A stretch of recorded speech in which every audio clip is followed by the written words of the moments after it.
Amoebic മസ്തിഷ്കജ്വരം, Nipah, West Nile, H1N1 എന്നിങ്ങനെ കേരളത്തെ ഇടയ്ക്കിടെ അലട്ടുകയും ഞെട്ടിക്കുകയും ചെയ്യുന്ന രോഗങ്ങളുടെ നിരയിലേക്ക് പുതിയൊരു എതിരാളി. ഷിഗല്ല രോഗം ആശങ്കാജനകമായി മാറുന്നുവെന്നാണ് റിപ്പോർട്ട്.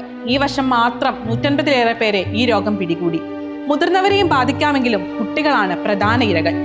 ഷിഗല്ലയെ പേടിക്കണോ? എന്താണ് ഷിഗല്ല? എങ്ങനെ തിരിച്ചറിയാം? എങ്ങനെ പ്രതിരോധിക്കാം? ഷിഗല്ല എന്ന ബാക്ടീരിയ ശരീരത്തിൽ പ്രവേശിക്കുന്നത് മൂലം കുടലിൽ ഉണ്ടാകുന്ന ഒരിനം അണുബാധയാണ് ഷിഗല്ലോസിസ് എന്ന രോഗം.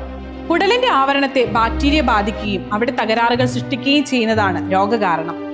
രോഗം പകരുന്നത് എങ്ങനെ? രോഗാണുക്കൾ അടങ്ങിയ മലിനജലം കുടിക്കുകയോ മലിനജലത്തിൽ തയ്യാറാക്കുന്ന ഭക്ഷണം കഴിക്കുകയോ ചെയ്യുന്നതിലൂടെ രോഗം പകരാം.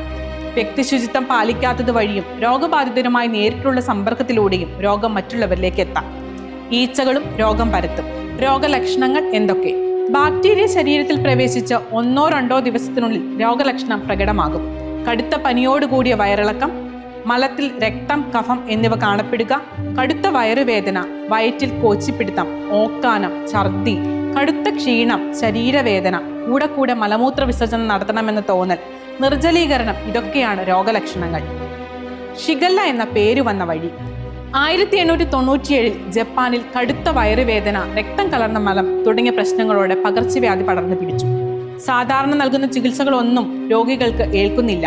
കാരണം എന്താണെന്നുള്ള അന്വേഷണത്തിനൊടുവിൽ ഡോക്ടർ കിയോഷി ഷിഗ എന്ന ജാപ്പനീസ് ശാസ്ത്രജ്ഞൻ ഒരു ബാക്ടീരിയയാണ് ഇതിനു പിന്നിലെന്ന് കണ്ടെത്തി. അങ്ങനെ അദ്ദേഹത്തോടുള്ള ആദരസൂചകമായി ബാക്ടീരിയയ്ക്ക് ഷിഗല്ല എന്ന പേര് നൽകി. ഈ കോളി ബാക്ടീരിയയോട് ജനിതകമായി സാമ്യമുള്ള ബാക്ടീരിയയാണ് ഷിഗല്ല.